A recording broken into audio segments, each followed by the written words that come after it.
नमस्कार, हमारा उत्तराखंड में आपका स्वागत है। मैं हूं आरिश अजहर, आपके साथ रुक करेंगे इस वक्त के हेडलाइंस पर।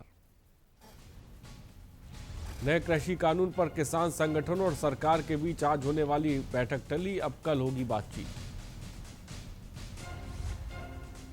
कृषि मंत्री सुबोध उनियाल ने ली कृषि विभाग की बैठक, अधिक उत्पाद बढ़ाने के लिए दिए निर्देश। पूर्व सीएम हरीश रावत ने साधा भगत पर निशाना, कास्टिंग बाज आप ही की पार्टी में विराजमान। उत्तराखंड में कोविशील्ड से कोरोना वायरस पर वार, 34 बूथों में लगे कोरोना के टीके, बुखार होने पर नहीं लगाया जाएगा कोरोना का टीका। एक फरवरी से सभी स्कूल खोलने की तैयारी, शिक्षा विभाग की बैठक में लिया शिक्षा मंत्री ने फैसला, शिक्षकों की नियुक्ति के लिए जारी होगा कैलेंडर। उत्तराखंड के कोटद्वार पहुंची विजय मशाल, सैनिक कल्याण अधिकारी ने सम्मान के साथ रिसीव की मशाल। आप देख रहे हैं के न्यूज, खबरों का सारथी। और उत्तराखंड में साल 2022 में होने वाले विधानसभा चुनाव से पहले ही पार्टी नेताओं की ओर से जीत के दावे शुरू होने लगे और इसी के तहत कांग्रेस वरिष्ठ नेता मथुरा दत्त जोशी ने कहा कि राज्य सरकार का कार्यकाल पूरी तरह से फ्लॉप साबित हुआ है। जनता बीजेपी के सबक सिखाकर कांग्रेस को प्रचंड बहुमत के साथ सत्ता में वापस कराएगी।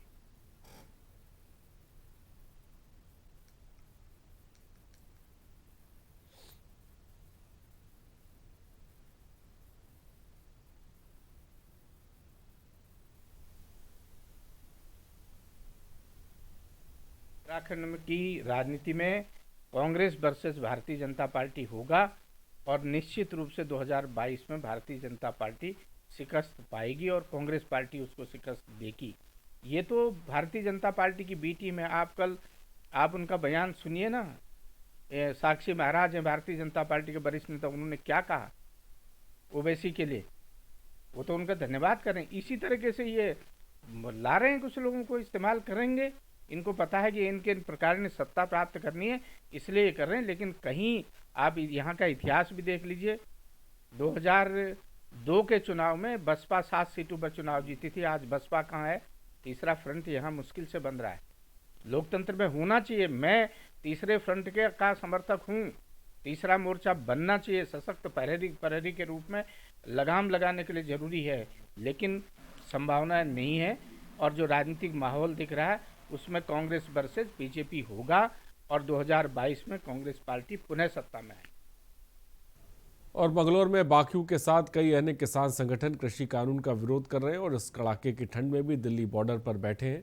किसान आंदोलन को तेज करने के लिए 23 जनवरी को राजभवन के घेराव की घोषणा की। इसी को लेकर बाकियों जगह जगह जाकर जनसंपर्क कर रही है। किसान मजदूरों और आम लोगों से आंदोलन को मजबूर करने की अपील भी की जा रही है।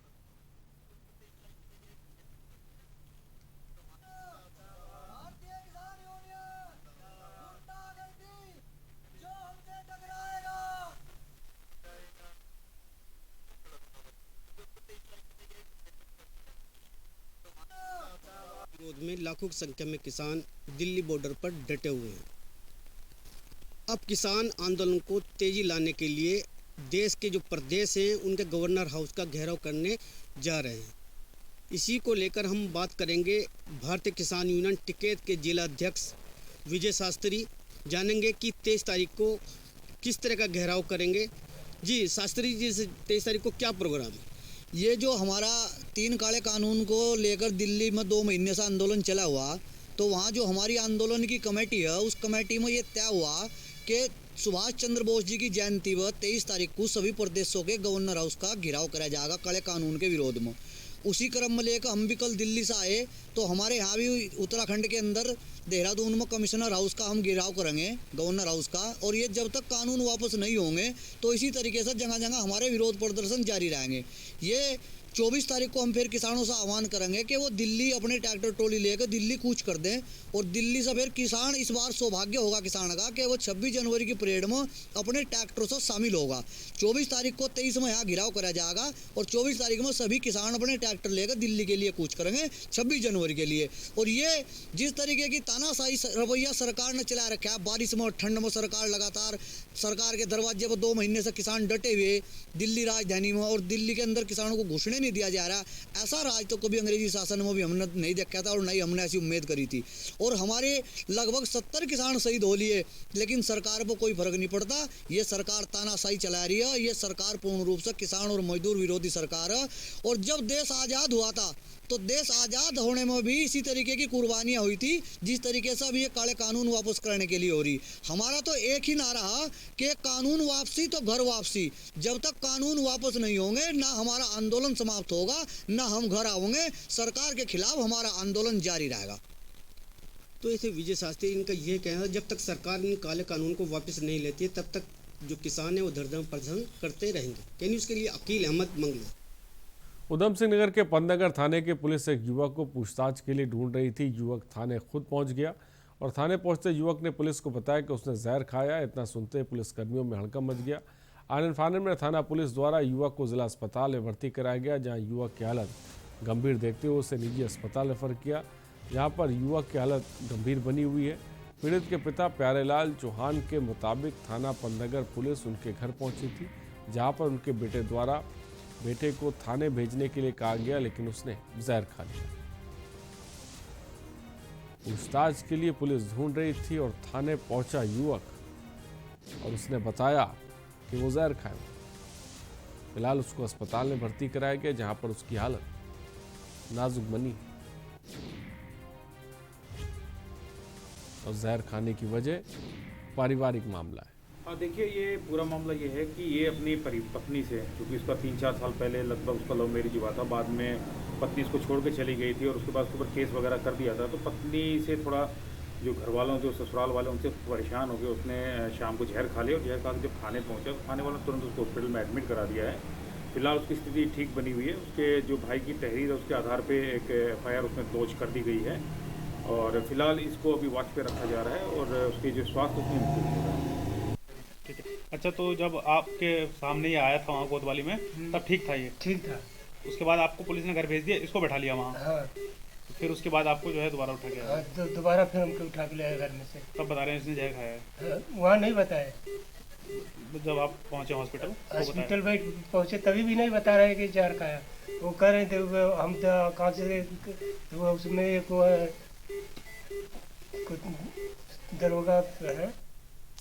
और बर्ड फ्लू को लेकर हरिद्वार जिला प्रशासन भी अलर्ट मोड पर है। डीएम हरिद्वार सी रविशंकर ने बैठक कर तत्काल विभाग और पशुपालन विभाग को अलर्ट रहने के आदेश दिए। दरअसल हरिद्वार के वन क्षेत्र में 14 पक्षी मृत पाए गए थे, जिसके बाद सभी के सैंपल टेस्ट के लिए भेज गए हैं। इनमें से एक में बर्ड फ्लू की पुष्टि भी हो गई है, जिसके बाद प्रशासन हरकत में आ गया है। तो बर्ड फ्लू को लेकर हरिद्वार प्रशासन पूरी तरह से अलर्ट मोड पर है। 16 रैपिड रिस्पांस टीम गठित की गई हैं जो नज़र बनाए हुए हैं और जो भी पक्षी मृत मिल रहा है उसके शव को लैब भेजा जा रहा है।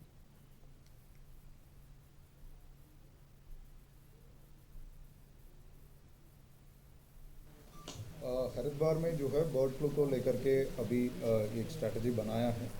फ़िलहाल यहाँ पे वाइल्ड बर्ड्स का जो है करीब 14 बर्ड्स जो है मृत पाए गए थे।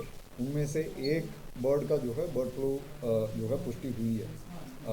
जो बाकी जो पोल्ट्री में जो है लगभग 54 सैंपल्स भेजे हैं, मगर उसमें एक भी जो है सैंपल पॉजिटिव नहीं पाया गया है। तो आगे जो है इसको स्प्रेड को रोकथाम के लिए एक रणनीति बना रखा है। करीब 16 रैपिड रिस्पांस टीम्स का गठन किया हुआ है। ओलक्सर रेलवे स्टेशन से एक मालगाड़ी को सामान लेकर हरिद्वार के लिए निकली थी। रेलवे स्टेशन छोड़ने की कुछ ही देर पर अचानक गाड़ी के 16-17 नंबर की बोगी पटरी से उतर गई। हालांकि अभी तक कारणों का पता नहीं लग पाया। मालगाड़ी के अचानक पटरी से उतर जाने के कारण रेलवे विभाग लश्कर में हड़कंप है। लक्सर रेलवे प्रशासन पर मौके पहुंचा है और जानने की कोशिश की जा रही है। फिलहाल रेलवे प्रशासन की माने तो कोई नुकसान नहीं हुआ है।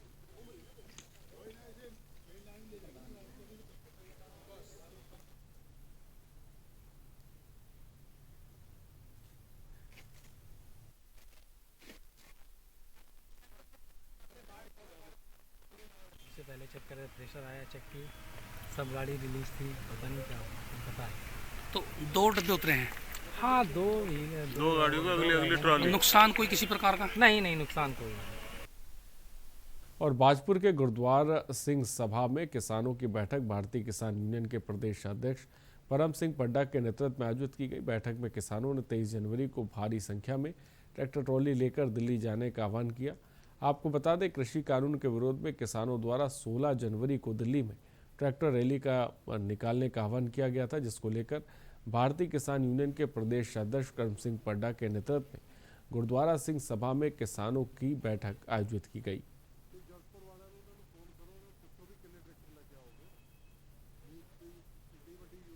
नगर में खाली एक जिले में करीबन 1000 के ऊपर हो जाएगा ट्रैक्टर।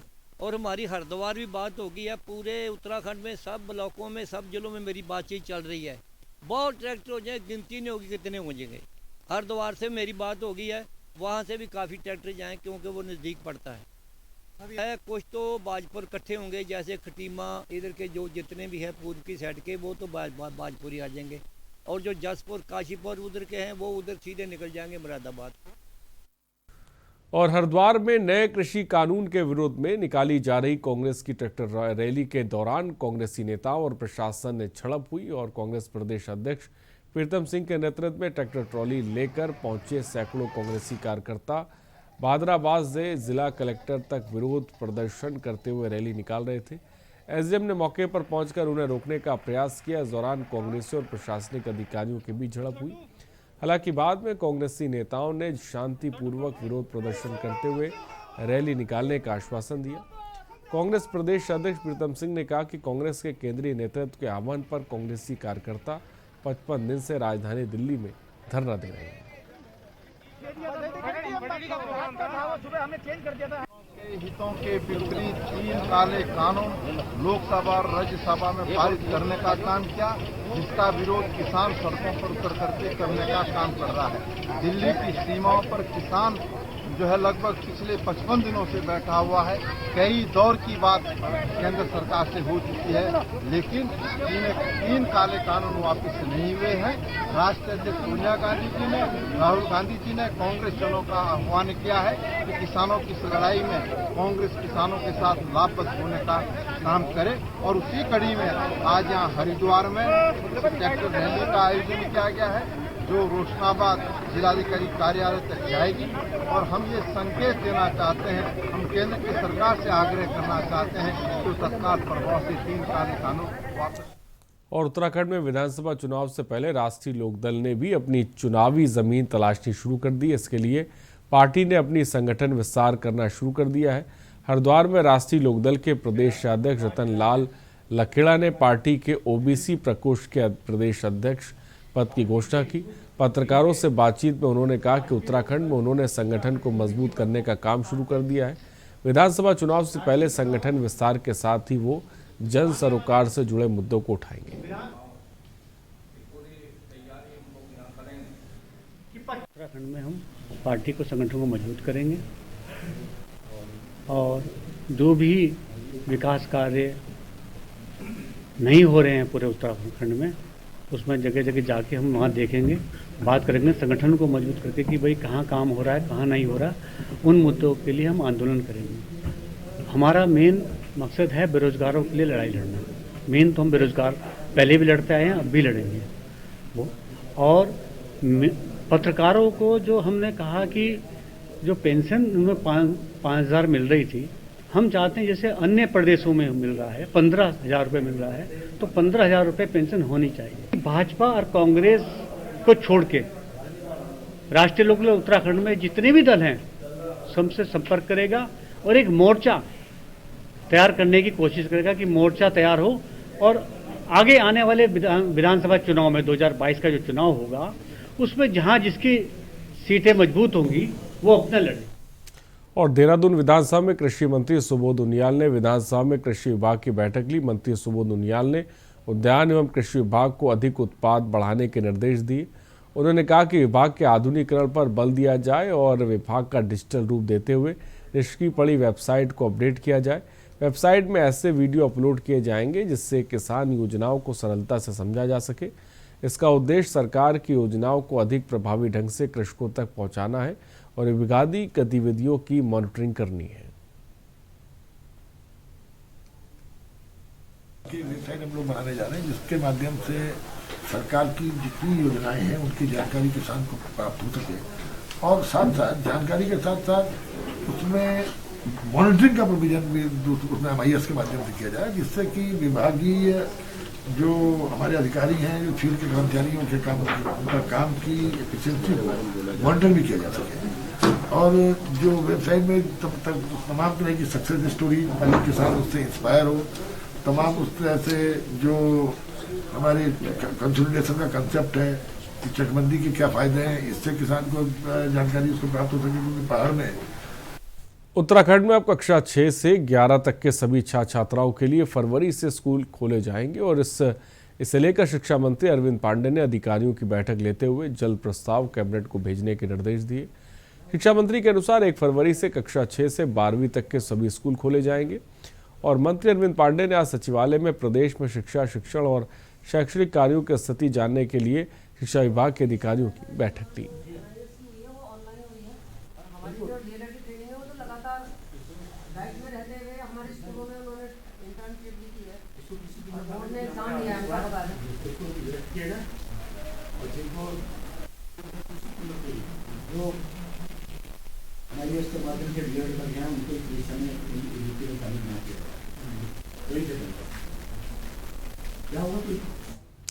खबर देहरादून से, जहां सचिवालय में शिक्षा मंत्री अरविंद पांडे की बैठक का आयोजन किया गया। बैठक में शिक्षा विभाग में सीधी भर्ती को लेकर अधिचयन भेजन के आदेश भी जारी किए गए। साथ ही 26 मामलों पर अधिकारियों से बैठक कर जल्द से जल्द सभी मामलों को निस्तारण के आदेश दिए। इससे अब खाली पड़े पदों पर जल्द ही नियुक्ति की जा सके। वहीं बैठक में शिक्षकों से होने वाली वसूली पर रोक लगाने के शिक्षा मंत्री ने आदेश दिए। यही नहीं, NIUS की सीधी भर्ती परीक्षा कराए जाने के निर्देशों को वापस भी लिया जाए।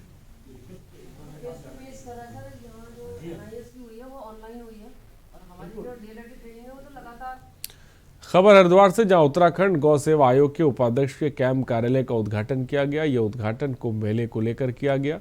उद्घाटन का आयोजन संतों के सानिध्य में किया गया। वहीं आयोग के उपाध्यक्ष राजेंद्र अर्थवाल ने कहा कि मां जगत जननी गौ माता की सेवा के लिए उत्तराखंड राज्य गौ सेवा आयोग पूर्ण रूप से समर्पित है और साथ ही यहां पर जागरूकता प्रशिक्षण कार्यशाला समय समय पर गौ सेवा आयोग के द्वारा की जा रही है। कुंभ का आगाज हो गया। वैसे तो जैसे अभी महाराज जी बताए थे मकर संक्रांति से, लेकिन हमारे जो पंचांग है हिमालयी, उनमें आज का दिन बड़ा श्रेष्ठ है। और चूंकि कुंभ एक महा पर्व है और दुनिया का निराला पर्व है, जो लोग हमारे साथ जुड़े हुए हैं, जो गौभक्त हैं, उनकी प्रेरणा से और लोग भी इसमें शामिल हों, इस नाते ये यहाँ कार्यक्रम रखा गया है। और रुकते एक ब्रेक के लिए, जल्द हाजिर होंगे।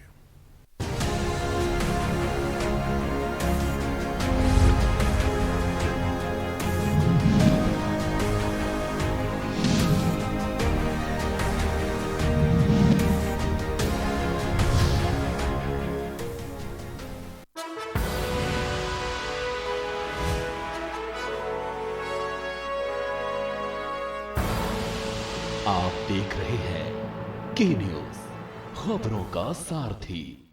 खुदी को आजमाया है तो ये अंदाज आया है, खुदी को आजमाया है तो ये अंदाज आया है।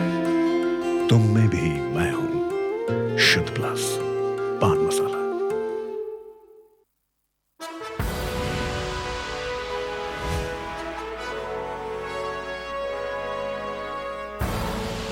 आप देख रहे हैं के न्यूज, खबरों का सारथी।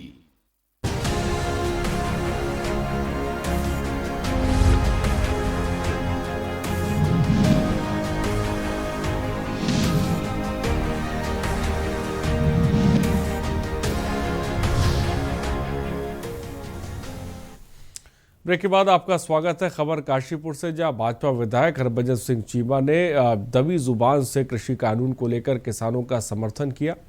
यहां मीडिया के सवालों पर विधायक चीमा ने केंद्र सरकार से किसानों की बात सुनने का आग्रह किया। उन्होंने कहा कि सरकार को कोई बीच का रास्ता निकालना चाहिए जिससे किसानों के बीच बात बन जाए और सरकार की भी बात रह जाए। हालांकि उन्होंने खुलकर कुछ भी नहीं कहा। इशारों में उन्होंने ये ज़रूर कहा कि घर में यदि बच्चा रोता है तो घर के बड़े सदस्यों का ध्यान उस ओर ज़रूर जाता है। अच्छा, मेरी अगर कोई अपने से छोटा अपना बच्चा, अपने घर का मेंबर, घर का कोई नौकर या कोई भी छोटे से छोटा व्यक्ति हो, अगर वो रो रहा हो तो बड़े का ध्यान उसकी तरफ जाता ही है। तो हमारा कहना तो यही है कि सरकार इन किसानों की तरफ ध्यान दे और इनकी बात को सुन के ऐसा निर्णय करे जिससे ये किसान भी खुश हों और सरकार की बात भी रहे। और पूरे प्रदेश में पुलिस महानिदेशक के आदेशानुसार हर जिले में तहसील स्तर पर सड़क सुरक्षा सप्ताह मनाया जा रहा है और उसी क्रम में सीमांत क्षेत्र खटीमा में स्थानीय पुलिस द्वारा नगर की रैली के माध्यम से 32वां सड़क सुरक्षा माह मनाया जा रहा है। इसमें पूरे महीने पुलिस द्वारा सुरक्षा को लेकर लोगों को अलग अलग तरह से जागरूक किया जाएगा। महोदय के आदेशानुसार एक सड़क सुरक्षा माह 32वां सड़क सुरक्षा माह मनाया जा रहा है, जिसमें पूरे महीने हर दिन कुछ न कुछ एक्टिविटीज़ सड़क को लेके, सुरक्षा को लेके या लोगों को कैसे जागरूक करना है। और रुड़की के साउथ सिविल लाइन में सड़कें सही न होने के कारण मोहल्ले वासियों को भारी परेशानी का सामना करना पड़ रहा है, पर स्थानीय पार्षद के प्रयासों के बाद इस सड़क का निर्माण हो गया है। इससे स्थानीय लोगों में खुशी की माहौल है। वह स्थानीय पार्षद नवनीत शर्मा ने नगर निगम से इस सड़क का निर्माण कार्य करवाया, जिसके बाद कॉलोनी वासियों ने उनका आभार जाहिर किया। पहले हमारी मेन सड़क का कार्य था कि बहुत ज़्यादा, मेरे ख्याल से 15 साल बाद आज बनने जा रही है। इसमें बहुत एक्सीडेंट, दुर्घटना होती थी, चलने में भी दिक्कत होती थी। जो बच्चे जाते थे स्कूल वो भी जाने में असमर्थ थे, पानी भरता था। तो वो सारी समस्याएं दूर हुई और जनता में खुशी की लहर है कि भाई कम से कम हमारे क्षेत्र की जो है सड़क बनी और मेन सड़क थी हमारी कॉलोनी। पार्षद इस क्षेत्र के शर्मा जी वो साइकिल लेके सफाई कर्मचारी के पीछे कहीं अगर सड़क खड़ंजा कोई नाली बनाती है या कहीं लाइट की बात होती है, ये उसके पीछे पीछे लगे रहते हैं परिश्रम के साथ। और ये इनकी लोग छोटे बड़े सभी मोहल्ले वासी सब इनकी प्रशंसा करते हैं कि जब से आए कोई समस्या नहीं है। अगर टेलीफोन करते हैं कि बिजली नहीं है, कोई पानी नहीं आ रहा है, किसी बात की समस्या का उसका, और फिर रिप्लाई देते हैं उसकी बात करने के बाद। खबर डोईवाला से, जहां अठूरवाला क्षेत्र में आवारा पशुओं की फसल नष्ट करने से ग्रामीणों में आक्रोश छा गया। फसल बर्बाद होने से ग्रामीणों ने नगर पालिका परिसर में प्रदर्शन किया। प्रदर्शन में उनके साथ सभासद संदीप नेगी, शशि नेगी, प्रदीप बिष्ट के साथ नगर भाजपा मंडल अध्यक्ष विनय कंडवाल और भारी संख्या में महिलाओं ने प्रदर्शन किया।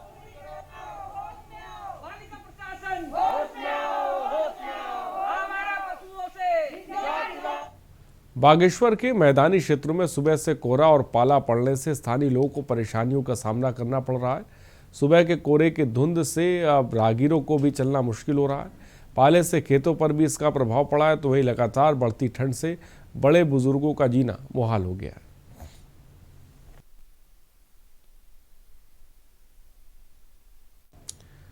और लक्सर में इन दिनों चोरों का आतंक बहुत है। आए दिन लूटपाट जैसी घटनाएं हो रही। ताज़ा मामला लक्सर कोतवाली क्षेत्र के निरंजनपुर के इंटर कॉलेज का है, जहां अज्ञात चोरों ने सेंधमारी कर एलसीडी कंप्यूटर पार्ट्स के लाखों का सामान पार कर दिया। सुबह जब स्टाफ कॉलेज पहुंचा तो सामान बिखरा पड़ा था। फिलहाल पुलिस को सूचना दी है। पुलिस चोरों की तलाश कर रही है। यहाँ आकर के पता चला कि सभी कमरों के लगभग वो ताले टूटे हुए हैं। अलमारी जो है उनके भी सबके ताले तोड़ करके सामान अस्त व्यस्त पड़ा हुआ मिला है। और वर्चुअल लैब की जो एलईडी थी 52 इंची वो भी वो चुरा करके ले गए हैं। बाकी सामान तो इतना नहीं गया है, लेकिन जो है परीक्षा विभाग का उसका पीटीआई कक्ष जो है हमारा खुला हुआ है, उसका सामान सारा अस्त व्यस्त मिला है। प्रधानाचार्य का ऑफिस भी अस्त व्यस्त मिला है और वर्चुअल लैब भी अस्त व्यस्त मिली। लगभग कितने की चोरी हुई होगी? अंदाजा तो लगाना मुश्किल है। वर्चुअल लैब की जो हमारी एलईडी गई है वो लाखों से ऊपर की होगी। लक्सर क्षेत्र में चोरी और लूटपाट जैसी घटनाएं आम हो गई हैं। जहां अब ताज़ा मामला लक्सर के निरंजनपुर स्कूल का है, जहां अज्ञात चोरों द्वारा लाखों रुपए के एलसीडी और अन्य उपकरणों को चोरी किया गया है। हालांकि जो स्कूल के जो टीचर हैं उनके द्वारा पुलिस से शिकायत कर दी गई है। पुलिस फिलहाल जो है सीसीटीवी फुटेज के आधार पर छानबीन की बात कह रही है। अब देखने वाली बात होगी कि पुलिस इसमें क्या कार्रवाई कर पाती है। कैमरा पर्सन के साथ रामगोपाल, के न्यूज इंडिया, लक्सर। कोरोना काल के दौरान लंबे समय से बंद पड़ी दून अस्पताल की ओपीडी शुरू हो गई, जिसकी जानकारी देते हुए अस्पताल के नोडल अधिकारी डॉक्टर NS खत्री ने बताया कि कोरोना काल के दौरान 10 महीने से बंद पड़ी ओपीडी को मरीजों के लिए आज खोल दिया गया है। उन्होंने बताया कि ओपीडी को खुलने से मरीजों को काफ़ी राहत मिलेगी। साथ ही अस्पताल में अब एक बार से पंजीकरण हो सकेगा। अब अच्छा लग रहा है, कम से कम ओपीडी खुल गई है और टाइम से जो है ज़्यादा भीड़ भी नहीं है यहाँ पे, और डॉक्टर लोग अच्छी तरह से देख रहे हैं। हालांकि अभी टेस्ट में तो प्रॉब्लम आ रही है, जैसे अल्ट्रासाउंड हो गया, प्रेगनेंसी के जो केसेस हैं उनमें प्रॉब्लम आ रही है, बाकी तो धीरे धीरे पटरी पे आ रहा है। ये आपका बहुत ही अच्छा सवाल भी है, क्योंकि उत्तराखंड का बिगेस्ट हॉस्पिटल लास्ट 10 महीने से कोरोना की वजह से लोगों को हम नहीं दे पा रहे थे। बीइंग एडमिनिस्ट्रेशन हम लोगों ने इस चीज़ को नोटिस भी किया, और अभी मीडिया के माध्यम से भी आपको पता ही है कि केसेस कम हो रहे हैं, आईपीडी कम है। अभी मुश्किल से हमारे यहाँ 40 मरीज हैं, जहाँ कभी 300-300 पेशेंट हुआ करते थे। और रानीखेत में सड़क सुरक्षा सप्ताह मनाया गया। इस दौरान बाजार में बाइक रैली निकाली गई और लोगों को जागरूक किया गया। वहीं पुलिस जवानों ने ट्रैफिक के नियमों के बारे में आम जनता को जागरूक किया।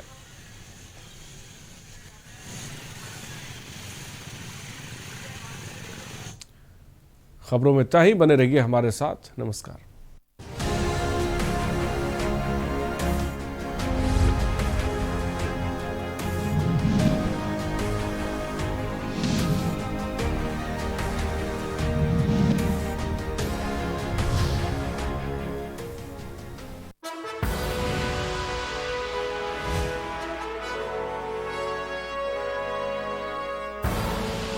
आप देख रहे हैं के न्यूज, खबरों का सारथी।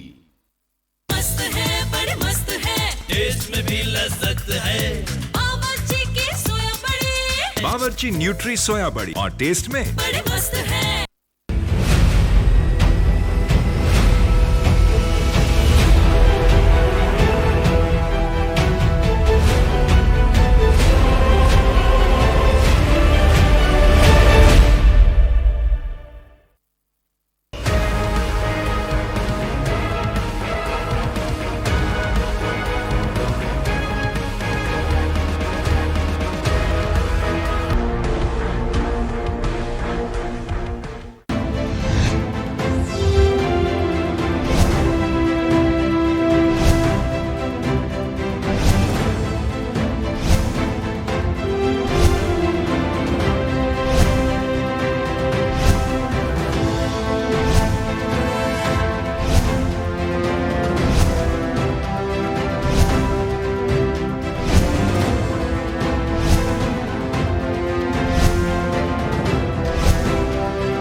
जब आपकी सोच को अंधेरा घेर लेता है और सिस्टम भी मुंह फेर लेता है, जब वादों की परतें खुलने लगती हैं और हारी उम्मीदों का ऊंचा ढेर लगता है, जब सड़क पर एड़ी की रगड़ देखकर अब तक जो भी हुआ सब बेअसर लगता है, तब चिंतन से डगर होगी आसान, मंथन से निकलेगा समाधान। मंथन।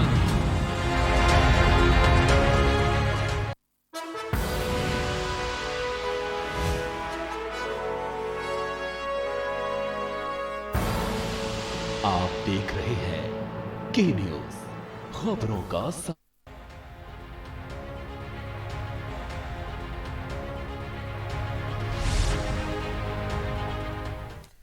नमस्कार। खबर 1 बजे में आपका स्वागत है। मैं हूं वारिश अजहर।